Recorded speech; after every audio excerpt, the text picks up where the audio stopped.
और मुख्यमंत्री हेमंत सोरेन से आज झारखंड मंत्रालय में भारतीय विदेश सेवा के पदाधिकारी अनमोलम, भावना कुमारी और आकाश शर्मा ने मुलाकात की। मुख्यमंत्री ने इन सभी पदाधिकारियों के साथ शिष्टाचार भेंट की। भारतीय विदेश सेवा में नियुक्त ये तीनों पदाधिकारी मूलतः झारखंड के ही निवासी हैं। मुख्यमंत्री ने इन सभी पदाधिकारियों को बधाई और उज्जवल भविष्य की शुभकामनाएं दी हैं। मुख्यमंत्री ने विश्वास जताया है कि झारखंड से चुने गए ये सभी भारतीय विदेश सेवा के पदाधिकारी देश के साथ साथ झारखंड के सर्वांगीण विकास में अपनी महत्वपूर्ण भूमिका निभाएंगे। गौरतलब है कि 11 मई 2022 से 13 मई 2022 तक इन सभी भारतीय विदेश सेवा के पदाधिकारियों का झारखंड में इंडक्शन ट्रेनिंग प्रोग्राम आयोजित है। ये सभी अधिकारी इस प्रशिक्षण कार्यक्रम में शामिल होंगे।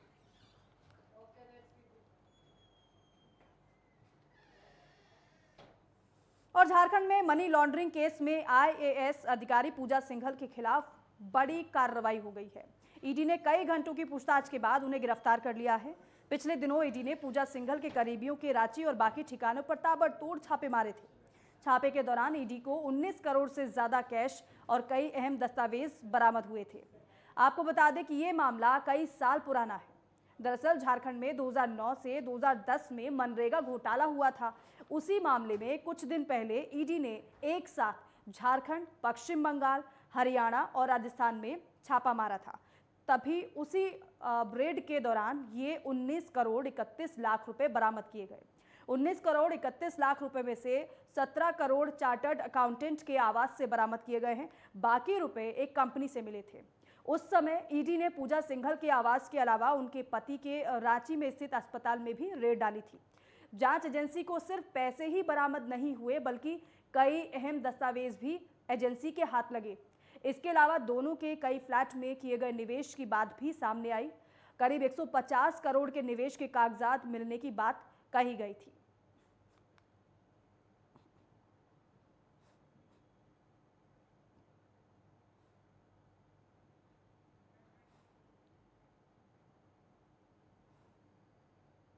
और झारखंड की खान सचिव पूजा सिंघल की गिरफ्तारी के बाद मुख्यमंत्री हेमंत सोरेन ने गिरफ्तारी को लेकर बड़ा बयान दिया है। मुख्यमंत्री ने कहा है कि खबरों से बातें आई हैं तो कार्रवाई निश्चित है। अब इस मामले में राज्य सरकार अपनी तरफ से जो भी कानूनी कार्रवाई होगी उसे पूरा करेगी। साथ ही साथ उन्होंने बीजेपी पर इस गिरफ्तारी को लेकर तंज कसते हुए कहा है कि चोर मचाए शोर वाली स्थिति है। आप खुद गलत करवाते हैं और खुद कार्रवाई भी करवाते हैं। पिछले 20 सालों में क्या कुछ हुआ है सबको पता है। आज जिस पूजा सिंघल को लेकर के सरकार को बदनाम किया जा रहा है, उस पूजा सिंघल को किसकी सरकार ने क्लीन चिट दी थी, इस पर भी जांच होनी चाहिए। कार्रवाई होगी वो सरकार करेगी। अब तो भारतीय जनता पार्टी को ये बोलना चाहिए इस विषय पर जो भी कानूनी कार्रवाई होगी वो सरकार करेगी। अब तो भारतीय जनता पार्टी को ये बोलना चाहिए कि 20 सालों तक जितने भी साल भारतीय जनता पार्टी ने सरकार चलाया उसकी पूरी जांच होनी चाहिए। और देखिए, पूजा सिंघल का मामला रांची से लेकर दिल्ली तक शोर मचाए हुए है। ये मामला अब हाई प्रोफाइल मामला बन गया है और इस हाई प्रोफाइल मामले पर राज्य सरकार के मंत्री भी कुछ भी बोलने से बच रहे हैं। इस मसले पर गठबंधन सरकार में शामिल कांग्रेस के मंत्रियों से सवाल किया गया तो उन्होंने चुप्पी साध ली। इससे यह लगता है कि कांग्रेसियों को आलाकमान से सख्त निर्देश है कि मीडिया में ज्यादा बयानबाजी बिल्कुल भी ना करें।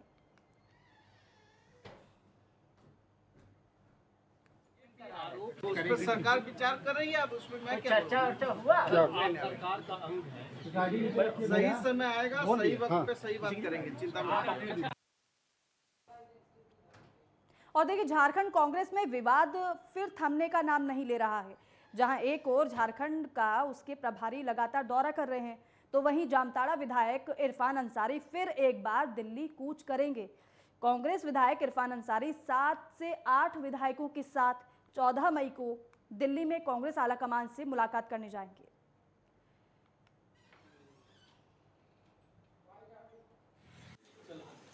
कांग्रेस पार्टी एक बड़ा परिवार है आपका और इसको लेकर हम लोग दिल्ली जाएंगे, वहाँ मिलेंगे, उसके बाद आपसे हम वीडियो करेंगे। क्या वजह क्या है? घर की बात है, हम मिल के बात करेंगे आपसे। कांग्रेस के विधायक हम आला कमान से मिलेंगे उसके बाद आपको और नेतरहाट फील्ड फायरिंग रेंज को रद्द करने की मांग को लेकर झारखंड के कई जिलों में लोगों ने शांतिपूर्ण विरोध प्रदर्शन किया।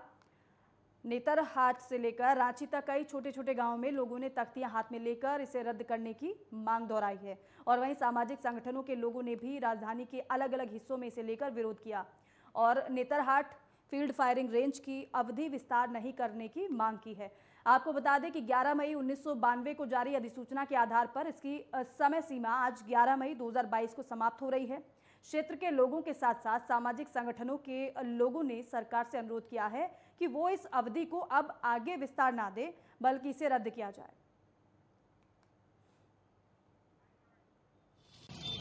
ये 3 दशक की लड़ाई हमारी है और हमारी संघर्ष रही इतना दिनों तक, कभी थके नहीं।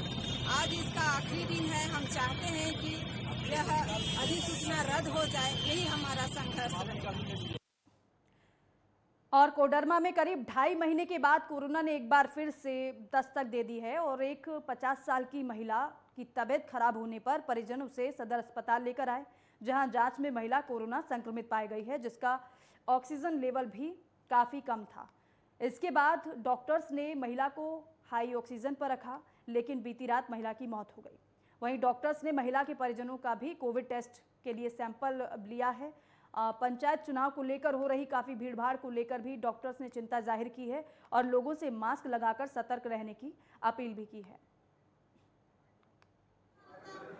महिला जो है ना 1 महीने से करीब इलाजरत थी। प्राइवेट हॉस्पिटल में इसका इलाज चल रहा था। इस सदर अस्पताल में परसों 1 दिन पहले आई और वो बहुत ही ख़राब कंडीशन में आई थी। उस समय सैचुरेशन लेवल करीब 35 के आसपास था, तो हम लोग हाई ऑक्सीजन पर रखे थे और एक्सरे ये सब में पल्मोनरी कॉक्स मतलब टीबी का लक्षण लग रहा था। जांच रिपोर्ट में हम लोग को ये कोरोना पॉजिटिव लो डिटेक्टेड है। तो ये कोइंसिडेंस भी हो सकता है, लेकिन हमें सावधान होने की ज़रूरत है। अगर एक केस निकलता भी है तो हम लोग को पूरी सावधानी बरतनी पड़ेगी। और राजधानी के तुपुदाना इलाके में अपराधियों ने जिला पंचायत का चुनाव लड़ रहे प्रत्याशी के घर पर बम से हमला किया। तुपुदाना थाना क्षेत्र के रहने वाले तैयब अंसारी झारखंड में होने वाले त्रिस्तरीय पंचायत चुनाव में पंचायत सदस्य के पद पर चुनाव लड़ रहे हैं। जानकारी ये मिली है कि मंगलवार की रात करीब 1 बजे अज्ञात अपराधियों ने तैयब के घर पर 2 बम फेंके। बम के धमाके की जोरदार आवाज हुई, जिससे उनका पूरा परिवार डर गया। जब तैयब अंसारी ने घर के बाहर निकलकर देखना चाहा कि धमाके की आवाज़ किस चीज़ की है, तभी अपराधियों ने एक दूसरा बम भी फेंक दिया, लेकिन गनीमत रही कि बम नहीं फटा। बम के धमाके की आवाज़ सुनकर जब आसपास के लोग इकट्ठा होने लगे, तब एक स्कॉर्पियो और बाइक पर सवार होकर आए अपराधी मौके से भाग गए। गांव वालों ने कुछ दूर तक उनका पीछा भी किया। तैयब अंसारी ने मामले की जानकारी पुलिस को दी है, जिसके बाद पुलिस सीसीटीवी फुटेज के आधार पर अपराधियों की तलाश कर रही है। तैयब अंसारी के घर से एक जिंदा बम भी बरामद किया गया है।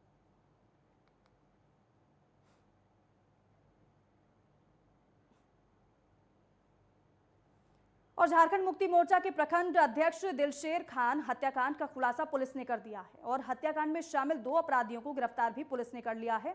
गिरफ्तार अपराधी प्रतिबंधित नक्सली संगठन TSPC का सदस्य है, जिसने लेवी वसूलने और क्षेत्र में दहशत बनाने के लिए इस हत्याकांड को अंजाम दिया था।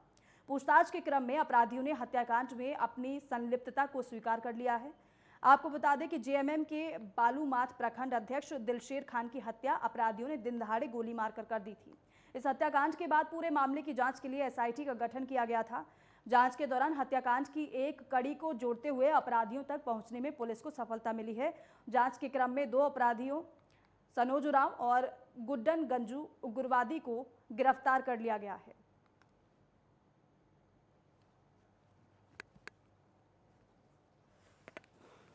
वो जब दिलशेर खान की निर्मम हत्या की गई, उसके बाद इसकी जांच के लिए एक SIT का गठन किया गया था, जिसमें बालूमाथ के अनुमंडल पुलिस पदाधिकारी और सर्किल इंस्पेक्टर बालूमाथ और अन्य पदाधिकारी थे हिरंज और बालूमाथ थाना के। इसमें जो बातें सामने आई हैं और इसी संबंध में 2 लोगों की गिरफ्तारी भी हुई है। एक उसमें प्रमोद उरांव या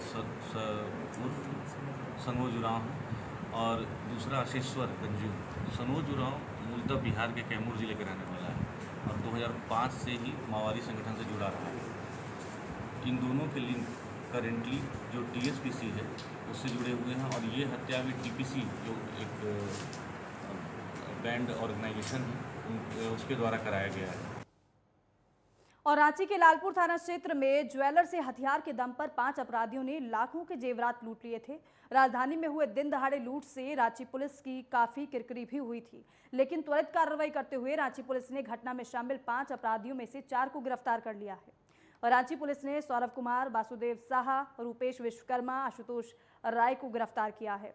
गिरफ्तार अपराधियों के पास से 2 देशी कट्टा, 1 देशी पिस्टल, जिंदा कारतूस के साथ लूट के चांदी और सोने के सभी गहने बरामद कर लिए हैं।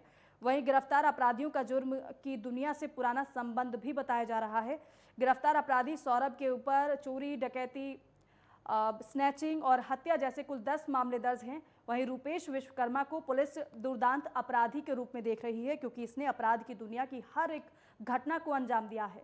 रूपेश विश्वकर्मा के ऊपर कुल 21 मामले दर्ज हैं। वहीं पुलिस के मुताबिक इस लूट कांड मामले में एक अपराधी अभी भी गिरफ्त से बाहर है, जिसकी पुलिस लगातार तलाश कर रही है। बताया जा रहा है कि फरार अपराधी बिहार के किसी इलाके में अपना ठिकाना बनाए हुए हैं।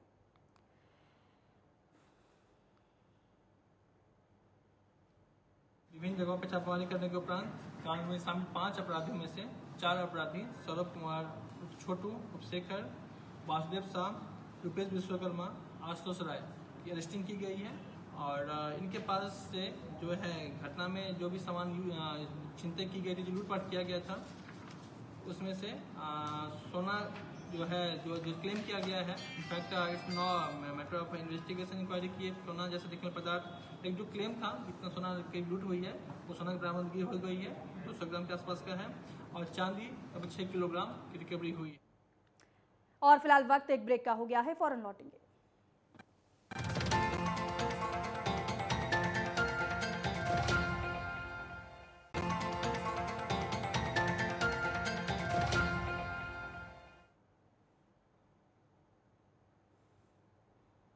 ब्रेक के बाद स्वागत है आपका। बिहार के विश्वेश्वरैया भवन में लगी आग की घटना ने बिहार के सरकारी कार्यालयों में आग से बचाव को लेकर की गई व्यवस्था की पूरी पोल खोलकर रख दी है। जिस भवन में बिहार के तमाम बड़े अधिकारी और मंत्री कार्यालय हों, उस भवन की वायरिंग सिस्टम में निर्माण के बाद से ही कोई सुधार नहीं किया गया है, जबकि इस दौरान उसी वायरिंग पर लोड लगातार बढ़ता जा रहा है। विश्वेश्वरैया भवन में इस तरह की लापरवाही हैरान करने वाली है। आग लगने की घटना के बाद मौके पर पहुंची अग्निशमन विभाग की डीजी शोभा अहोतकर ने सीधा आरोप लगा दिया है कि वायरिंग सिस्टम बाबा आदम के ज़माने का है, जिसमें सालों से कोई सुधार नहीं किया गया है। उन्होंने ये साफ कहा है कि आग लगने का कारण शॉर्ट सर्किट हो सकता है, क्योंकि तारों पर लोड ज़्यादा है। डीजी अहोतकर ने ये बताया है कि हमारा विभाग हर सरकारी कार्यालय में फायर ऑडिट कर रहा है।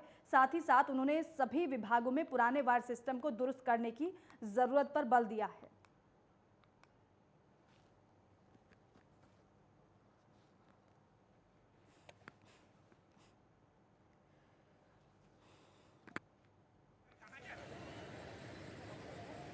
एनडीआरएफ की टीम की जो एक्सपर्टीज़ है, उनके एक्सपर्ट्स को हम लोगों ने बुलाया है, और वो जो भी उनके पास विशेषज्ञ हैं उन लोगों को हम लोगों ने बुलाया है कि जो भी अंदर, क्योंकि इसका एक अलग से डिज़ाइन होता है, फॉल सीलिंग्स होती हैं, अलग से होती है, एक स्पेशल ट्रेनिंग होता है इन लोगों का रेस्क्यू एफर्ट्स में, तो उसी सहयोग के लिए बुलाया गया है। एनडीआरएफ से मदद ली जा रही है, एसडीआरएफ की हमारी टुकड़ी है, और उसके अलावा एयरपोर्ट से हमारे पास अग्निशमन के बड़े वाले जो दमकल हैं वो आए हैं, फायर ब्रिगेड है और हमारा स्थानीय प्रशासन है। और वही नेता प्रतिपक्ष तेजस्वी यादव ने मुख्यमंत्री नीतीश कुमार से उनके आवास पर मुलाकात की। इस मुलाकात में दोनों नेताओं के बीच जातीय जनगणना को लेकर बात हुई है। सीएम नीतीश कुमार और तेजस्वी यादव के बीच करीब 45 मिनट मुलाकात हुई। सीएम नीतीश कुमार ने तेजस्वी यादव को जातीय जनगणना का आश्वासन दिया है। वहीं सीएम ने सर्वदलीय बैठक बुलाने का भी भरोसा दिया है। तेजस्वी ने बताया कि सीएम ने आश्वस्त किया है कि बिहार कैबिनेट में भी प्रस्ताव लाया जाएगा।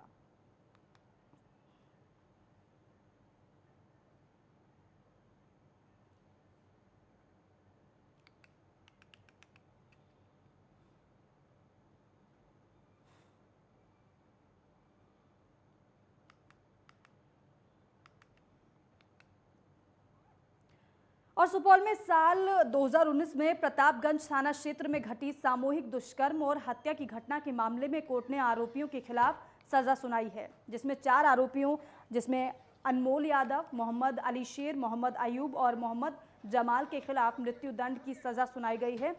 साथ ही साथ उन पर आर्थिक दंड भी लगाया गया है और इसके साथ ही पीड़िता और उसके परिजनों को सरकार ने मुआवजे की राशि देने का भी आदेश दिया है। आज जो सज़ा का ऐलान हुआ है, यह हमारे कोर्ट के द्वारा, ये जिला जब से बनी है, यह पहली मृत्यु दंड की सज़ा उन्होंने सुनाई है। यह ऐतिहासिक सज़ा हुई है। यह घटना 8/10/2019 को प्रतापगंज में घटी थी, जिसमें 3 पीड़िताओं के साथ रेप किया गया था और रेप विथ मर्डर है। एक पीड़िता के साथ मर्डर भी हो गया इसमें। और बिहार के कटिहार में पूर्णिया प्रमंडल स्थित बाल गृह से चौकीदार को बंधक बनाकर बाल कैदी फरार हो गए, जिसके बाद पुलिस ने बाल बंदियों को पकड़ने के लिए टीम का गठन किया। टीम ने 10 बाल बंदियों को नगर थाना क्षेत्र के रोजितपुर और कदमपुर से महज चंद घंटों में पकड़ लिया। आपको बता दें कि बाल बंदियों पर कई आपराधिक मामले दर्ज हैं।